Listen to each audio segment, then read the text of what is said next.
Beleza. Bom dia, graça e a paz de nosso Senhor Jesus Cristo seja com todos. Bom dia, Pastor Manuel. Bom dia. Amém. Nós estamos felizes mais uma vez de estarmos aqui, reunidos.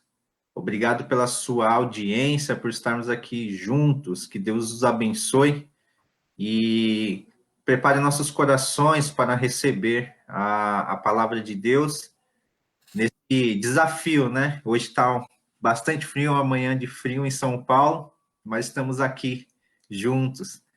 Fala, pastor! Rapaz, esse negócio de fala pastor tá uma benção, hein? Amém! Fala pastor, 9h30, todo domingo. É assim que eu respondo quando alguém faz isso, essa expressão.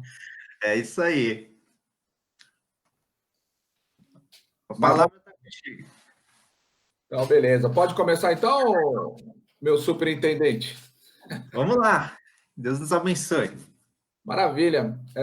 Bom dia a todos, meus irmãos, amados, amadas irmãs também, todos que estão nos acompanhando. Eu quero logo de cara pedir para você um favorzão assim. Você tem percebido que a gente tem trabalhado duramente para abastecer os canais, né, da rede aí da mundial da internet, no Face, no Insta, no YouTube, principalmente, é o nosso maior desafio. Nós temos aí mais de 1.000 seguidores na página do Facebook. E nós temos 260 hoje, Israel, 260. Nessa madrugada, alguém foi lá e clicou, né? Amém. E eu quero, conversando com a equipe técnica, eles me deram a seguinte informação, que o ideal é que os irmãos, que todos aqueles que nos acompanham aí, principalmente no YouTube, que clique no curtir, não é? Faça um comentário e compartilhe. Que este comportamento faz com que o YouTube entenda, né, que há uma relevância, e aí ele começa a fazer um trabalho de divulgação. Olha só que coisa maravilhosa, né? O YouTube fazendo um trabalho de divulgação na obra do Pai aí, né? E não é verdade, Israel? Exato. Então, a gente percebe que está acontecendo bastante visualizações, mas as pessoas visualizam, porém, elas não dão uma interagida. E à medida que você interage lá, clicando dando seu like, compartilhando e fazendo um comentário, eles vão começar a divulgar. Eu, por exemplo, por estar mexendo muito, né, esses dias o YouTube mandou uma pesquisa para mim em relação a uma postagem que nós colocamos lá, né? Então eu quero pedir muito a você que faça isso, faça esse compartilhamento, que dê o seu like lá, comente, né? Faça pedido de novos temas, de outras ideias. Nós estamos à disposição nesse sentido para abençoar a todos que estão conosco. Mas Amém. vamos lá. Vamos falar então, né? Então, a gente tem trabalhado, né, esse texto.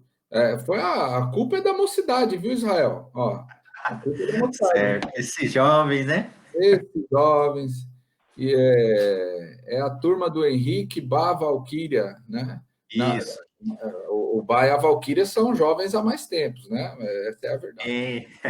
E aí Tiago e todo, né? Sandra, Vitória e o povo todo lá da mocidade.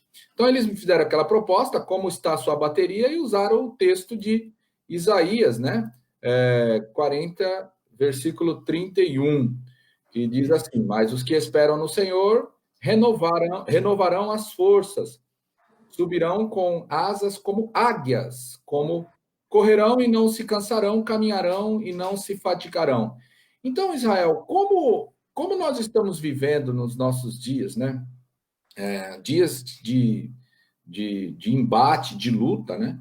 E nós somos guerreiros de Jesus, né? Somos soldados do Senhor, né? Nós participamos, nós temos um general que nós sabemos que ele é o Cristo, o Rei dos Reis, e nós precisamos estar fortes. Nós precisamos estar fortes. E com a bateria descarregada, nós sabemos que não dá para ir muito longe. Aliás, a lugar nenhum, se ela não estiver funcionando. Né? Então, a gente vem discutindo, né, sobre a diferença, já que o texto de Isaías faz essa menção, né, traz as asas da águia, de que ela é forte e de fato é, e a gente vem fazendo um paralelo entre essas duas aves, né? Só para reforçar, não sou contra as galinhas, viu? Fica tranquilo, antes que a Sociedade Defensora das Galinhas apareçam para criticar a gente, né? Fique tranquilo nesse sentido. Então, hoje eu quero falar da alimentação, que é algo extremamente interessante. A galinha, ela come praticamente quase tudo, né, Israel? Exato. E uma coisa que ela come é come muito restos, né? Coisas que estão lá apodrecidas, que estão, sei lá, azedas, sabe lá o quê, né? Ela vai lá e detona, come de tudo, né? Agora, a águia, ela tem uma característica, os estudos vão mostrar que ela não come nada em decomposição. Ou seja, ela é criteriosa naquilo que se alimenta. Ela não come de tudo que botam lá para ela e por aí vai afora, né? Geralmente ela caça o seu alimento e por caçar o seu alimento, então, ela vai comer coisas frescas, coisas boas, coisas saudáveis. Eu não sei se você já viu, Israel, naqueles vídeos, né, no YouTube ou até nos Discoveries da vida, né? Aquela imagem da águia caçando aquele peixe naquele lago, né? Ou até mesmo caçando o coelho, a lebre, enfim, ela é muito criteriosa nesse sentido e come uma comida boa, saudável. E o texto vai dizer que esta águia, né, que aqueles que confiam, que esperam, né, terão asas como desta águia aí, né? Então, nós vamos compreender hoje um pouquinho sobre essa questão de alimentação. A alimentação aqui é a alimentação espiritual, né? Eu não estou aqui hoje para dar uma aula de nutrição no sentido físico da coisa, né? Mas quero falar um pouquinho sobre a alimentação. E como o Cristo é o nosso grande referencial, eu quero então pegar uma passagem de Cristo onde ele relatou sobre o que era a comida dele, né? Qual era a vontade dele, né? Qual era a comida, desculpa, que este Cristo se alimentava, literalmente falando. O texto está lá em João, Israel e meus irmãos, João 4, versículo 34, que nos diz assim: Disse-lhe Jesus: a minha comida consiste em fazer a vontade daquele que me enviou e realizar a sua obra. Então, quando eu olho para esse texto, nós estamos considerando, né, o contexto dele, que está ali inserido no dia em que Cristo salvou a samaritana, a mulher do poço lá de Samaria, né? Ela vai se tornar, então, a primeira missionária, né? E é humilhante, né, para o povo de Israel, porque a primeira, justamente uma samaritana, que tinha tido várias experiências amorosas, como eu posso dizer, desastrosas, né? E os discípulos vêm, percebem tudo o que está acontecendo, chegam bem no final, e eles vão trazer lá a comida, tomam a comida, e Jesus fala: olha, eu tenho uma comida diferente, aí vamos assim dizer, né? É claro, né, Israel, que Jesus não está falando que não se deve, que ele não tem uma alimentação física, não é isso. A palavra aqui, comida, no grego, traz um sentido de uma comida espiritual, uma comida virtualmente dizendo que vai provocar, né, a satisfação, o enlevo, né, na vida do Cristo, e como nós devemos imitar a Cristo, devemos caminhar se alimentando espiritualmente, como ele faz essa proposta aí. Então, eu quero avaliar com vocês algumas características desta alimentação, né, que vai fazer o Cristo ter forças para cumprir a sua missão na face da terra. E assim cumprirmos, assim nós também cumprirmos a missão. Né? Será que tem tanta gente tão enfraquecida espiritualmente, vitimizada por tanta ansiedade, por tanto medo, por tantas outras coisas aí, né? Eu quero trabalhar um pouquinho sobre esta alimentação que fortalece a nossa vida. Então, a primeira característica que eu quero ressaltar, Israel, é que esta alimentação ela é balanceada. Ela é uma alimentação balanceada. Ô, pastor, mas aonde o senhor está vendo isso? Alimentação balanceada. Calma aí que eu já vou te mostrar. Uma alimentação balanceada, ela é uma alimentação saudável, né? E balanceada, é composta por comida de verdade. Eu encontrei uma nutricionista falando isso, Israel. Olha só que coisa interessante. Uma alimentação saudável e balanceada, ela é composta por comida de verdade. Ou seja, alimentos que vêm da natureza, como frutas, legumes, verduras, cereais integrais, carnes de pouca gordura, peixes, ovos e água. Então, este é o alimento de verdade, né? E note só que coisa interessante. Então, a gente já poderia trabalhar aqui que o alimento, né, que vai trazer o fortalecimento para o servo e para a serva, para todos aqueles que estão nos ouvindo, eficazmente, espiritualmente falando, é o alimento que é um alimento verdadeiro, né?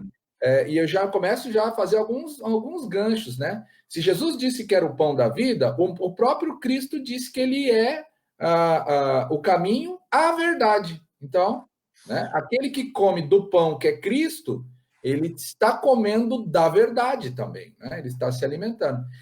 Então, a alimentação espiritual não pode ter compromisso em se alimentar com a mentira, né? E existem várias outras. Nós poderíamos colocar o alimento na mentira, né? Os produtos da mentira, né?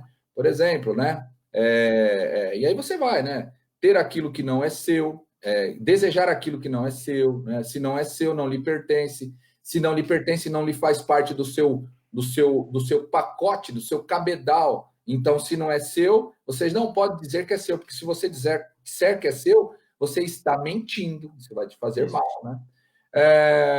Você desejar, por exemplo, enfim, né, como eu disse aí, prostituição, se alimentar de violência. Nós não fomos chamados para violência, nós somos chamados para paz. Ou seja, tudo aquilo que não consiste em verdade, fatalmente irá enfraquecer o ser humano, né? Vamos assim dizer. E como que é, então, um alimento, essa alimentação, né, balanceada? Eu encontrei um texto, Israel, que me chamou muita atenção, que é o texto de Romanos 12. Como que seria a alimentação balanceada do cristão?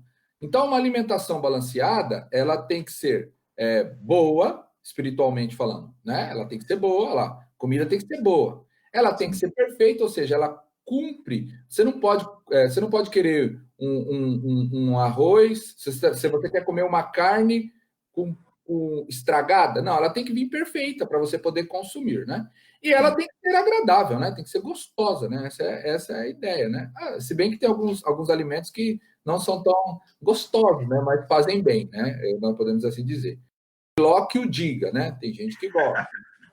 Mas, agora, note só, como que eu me alimento desta alimentação, né, que é balanceada à luz das Escrituras? Romanos 12, 2 vai nos dizer como. Primeiro, eu não posso me conformar com este mundo, e não ser desconformado com este mundo. O cristão tem que entender que ele não pode se conformar com este mundo. Ele não pode tomar a forma deste mundo, né? Não, tá todo mundo separando. Ah, também vou separar. Tá todo mundo traindo. Ah, também vou trair. Não, nós não podemos. Ah, tá todo mundo resolvendo as coisas na base do braço, da pancada. Não podemos. É decisão. E à medida que nós vamos fazendo não se conformando, nós vamos, literalmente falando, né, tomando a forma da vontade daquilo que Deus quer para a nossa vida. O texto vai dizer, mas sedes transformados pela renovação do vosso entendimento. Ou seja, primeiro momento, eu não me conformo com este mundo, não tomo a forma, a minha mente vai mudando, literalmente, e aí, o Israel, eu vou experimentar o alimento aí, né? A vontade, né? Que é bom, que é boa, agradável e perfeita. Ok? Então, primeiro ponto seria esse: buscar essa alimentação balanceada espiritual que reside se apropriar de tudo aquilo que é verdadeiro, que significa, que expressa a verdade de Deus. O outro ponto que eu quero trabalhar é que essa alimentação, neste texto de João 4, 7, ele provoca uma estimulação, ele tem um efeito estimulador no filho e na filha. Você se alimentou daquilo que é verdadeiro, daquilo que é bom, daquilo que é perfeito, daquilo que é agradável, que é a vontade de Deus, isto vai te impulsionar. Esta é a grande verdade, porque o texto diz assim: a minha comida consiste em fazer a vontade daquele que me enviou e realizar, né? Então, a comida, ela tem um efeito metabólico, né? A nutricionista que eu estava lendo, ela possui um efeito metabólico, ela vai te energizar, ela vai te impulsionar a tomar uma ação, a praticar um ato. Por isso, a expressão realizar no reino de Deus, você quer conhecer se você está sendo alimentado e este alimento está literalmente lhe fazendo bem, né, cumprindo a vontade, que é boa, perfeita e agradável, são as suas realizações, né? Aquilo que você faz. Agora, Israel, nós não estamos falando de ativismo, viu? Porque tem muito ativista por aí que confunde as coisas. Mas você realizar. A ideia aqui é que no reino de Deus não há espaço para a teoria demagoga, né? Não há espaço para a teoria demagoga, que os fariseus faziam muito, né? Eles conheciam, eles sabiam, eles eram extremamente ortodoxos, etc. e tal, mas a vontade, aquele alimento que eles estavam se alimentando não estava produzindo as ações, né, que eles deveriam fazer. Né? Existem várias passagens que vai nos ensinar que nós não podemos ser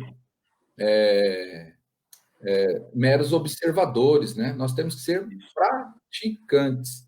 Agora, praticar, se nós queremos, como já disse, né, nós queremos ter paciência, provavelmente nós seremos inseridos em contextos para que a gente pratique a paciência, né?